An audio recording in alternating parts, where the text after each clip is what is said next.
Olá, sou o Padre Marco Lopes. Quero-vos dar as boas-vindas a esta série de 3 vídeos no qual nós iremos explorar a utilização do rosário, ou como é mais conhecido em Portugal, o terço. Iremos explorar 3 vertentes ou 3 formas de utilização do rosário. O rosário ortodoxo, o rosário católico romano e também o rosário anglicano.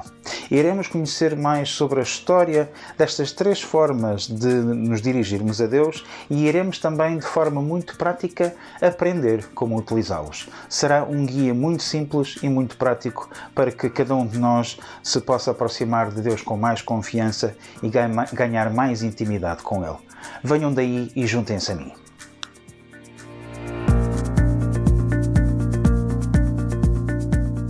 No princípio do vídeo indiquei que nós iríamos incidir sobre o rosário católico romano, o rosário ortodoxo e o rosário anglicano. E, portanto, temos vários rosários.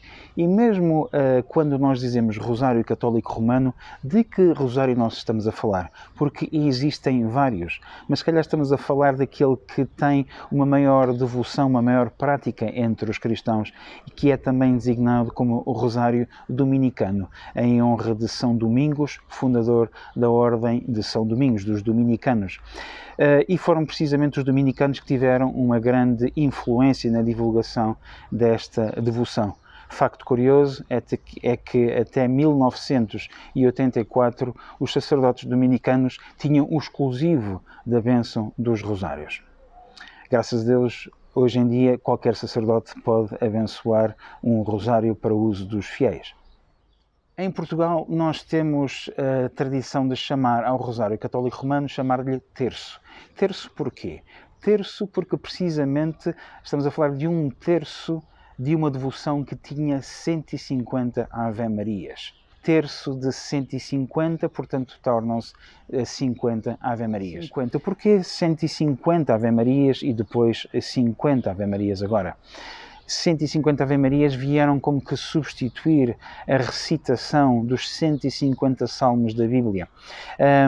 Muitos dos monges, os monges estavam anteriormente obrigados a recitar os salmos todos os dias, os 150 salmos todos os dias, mas muitos monges não eram cultos o suficiente para conseguirem ler e, portanto, não conseguindo ler a Bíblia, não conseguindo ler o Saltério, onde se encontram os salmos, então foi-lhes dada a possibilidade de, em vez de recitarem os salmos, recitarem devoções mais fáceis de memorizar, como o Ave Maria. Daí então o surgimento das 150 Ave-Marias e agora que nós utilizamos sendo apenas 50, um terço das 150.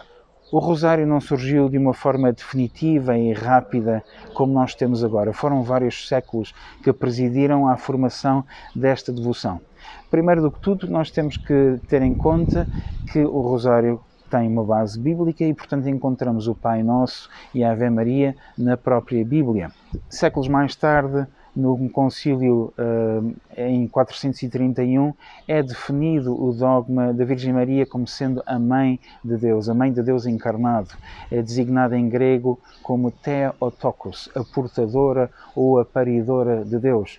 E, portanto, no seguimento desse concílio, a devoção mariana ganha um grande ímpeto e começam a surgir cada vez mais manifestações de honra e de louvor à bem-aventurada Virgem Maria, a Mãe de Deus encarnado.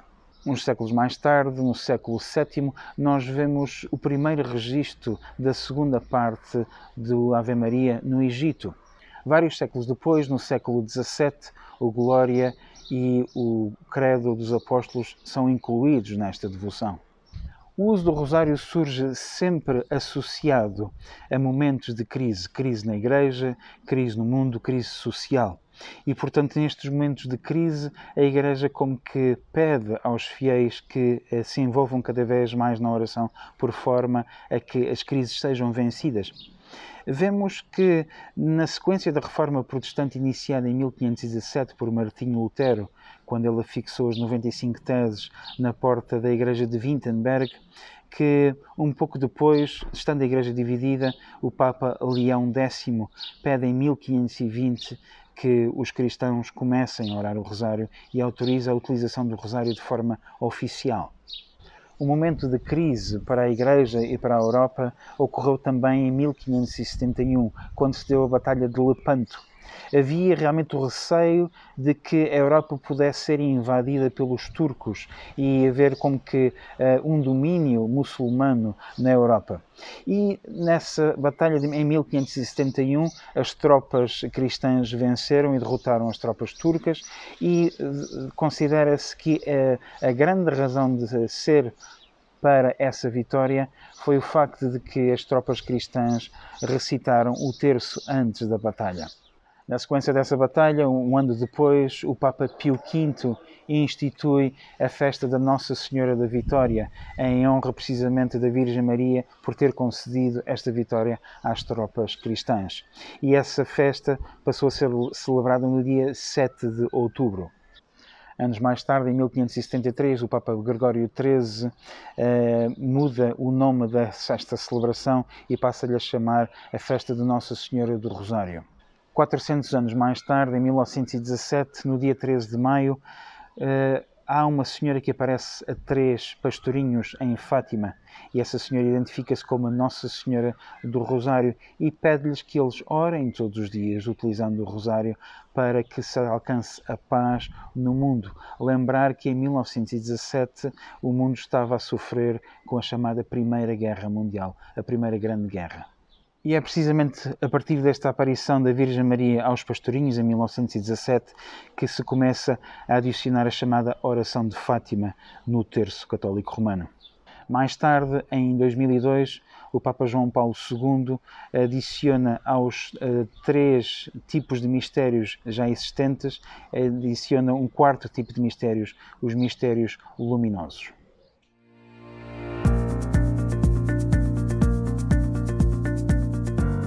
O terço ou rosário católico romano está dividido em 4 partes. Ou nós podemos rezar o rosário de 4 formas diferentes, consoante o dia da semana.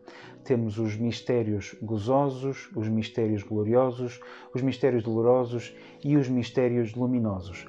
Cada um desses mistérios incide sobre um elemento, sobre uma passagem ou sobre uma parte da vida de Jesus ou da Virgem Maria, no qual nós podemos meditar, no qual nós podemos ver como Deus interveio na humanidade de forma extraordinária. Os mistérios gozosos são rezados às segundas e sábados, os mistérios dolorosos são rezados às terças e sextas-feiras, os mistérios gloriosos são rezados às quartas-feiras e domingos e os mistérios luminosos são rezados às quintas-feiras. Vamos agora, de forma mais prática, falarmos sobre como rezar o Rosário Católico Romano, ou o terço. E, primeiramente, nós necessitaremos de utilizar um instrumento como este, um objeto como este, constituído por 60 contas, ou 61, se nós incluirmos também a cruz, ou o crucifixo. E, portanto, basicamente, nós iremos dizer uma oração em cada uma destas contas.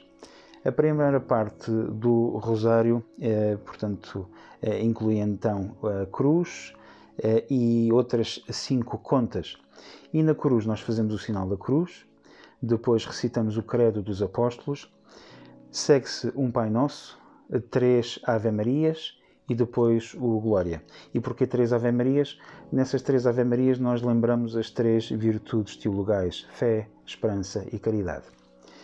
Segue-se depois um conjunto, portanto a parte maior do terço desta coroa, em que nós temos as dezenas. Temos 5 dezenas e em cada uma dessas dezenas nós iremos recitar 10 Ave-Marias. Uma Ave-Maria por cada uma destas 10 contas. E portanto nós iremos primeiramente anunciar o primeiro mistério. Iremos depois anunciar a intenção que nós queremos incluir nesta oração ou pedir a Deus uma graça especial relativamente a uma situação ou uma pessoa e depois então iremos começar a recitar uma Ave-Maria por cada uma destas contas, uma Ave-Maria no total de 10 e conclui-se essa dezena recitando o Glória.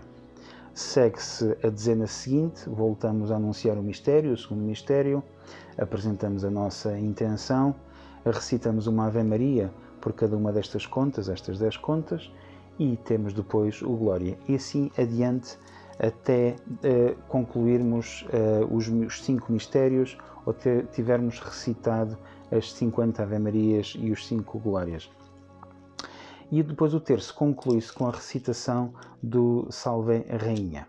Encontra-se neste vídeo abaixo um link no qual vocês podem aceder às orações na sua íntegra e, portanto, podem fazer o download desse documento e verem exatamente quais são as orações e a sequência que é utilizada no terço.